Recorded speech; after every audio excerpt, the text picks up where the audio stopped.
SIR আবহে অসুস্থ হয়ে পড়েন কুসুম মজুমদার নামের এক বিএলও।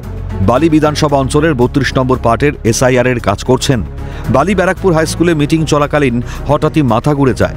অচৈতন্য অবস্থায় তাকে তড়িঘড়ি ভর্তি করা হয় এক বেসরকারি হাসপাতালে। সোমবার সকাল ৯টা নাগাদ হাসপাতাল থেকে ছেড়ে দেওয়া হয় তাকে।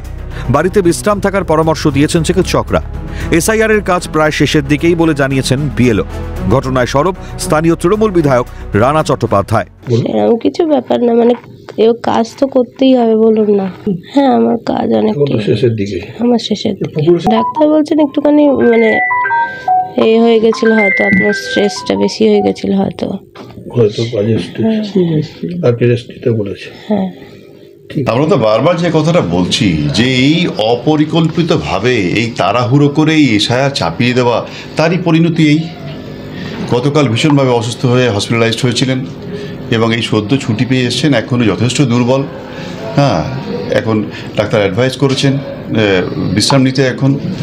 তো এই অমানবিক যে চাপ, হ্যাঁ, এই মানসিক এবং শারীরিক, হ্যাঁ, যার বিরুদ্ধে আমরা তো চিরকাল প্রতিবাদ করছি তৃণমূল কংগ্রেসের পক্ষ থেকে, এবং দেখেছেন 7 দিন এক্সটেন্ড করা হয়েছে। অন্যদিকে এসআইআর এর কাজ সেরে স্কুলে যাওয়ার পথে ডাম্পারের ধাক্কায় মৃত্যু হয় বছর 31-এর বিএলওর। মৃতের নাম অরবিন্দ মিশ্র, পশ্চিম মেদিনীপুরের নারায়ণগড়ের সাইকা পাটনা গ্রামের বাসিন্দা।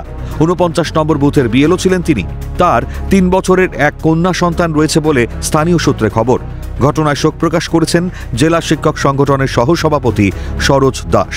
এই বিএলওর ডিউটিতে প্রচুর চাপ আছে এবং উনি কি করেছেন, সকাল থেকে বিএলওর ডিউটিটা করেছেন, করার পর বাড়িতে গিয়ে কোনো ক্রম এক স্নান করেছেন এবং দেখেছে 10টা বেজে গেছে। তখন সেই অবস্থায় তড়িঘড়ি করে স্কুল যাচ্ছিলেন এবং স্কুল যাবার রাস্তায় উনি কিন্তু একটা রোড অ্যাক্সিডেন্ট হয় এবং মর্মান্তিক। সত্যি আমাদের কাছে খুবই দুঃখের জন্য। এসআইআর চলাকালীন অসুস্থ হয়ে পড়ছেন একের পর এক বিএলও। মারা যাচ্ছেন অনেকে।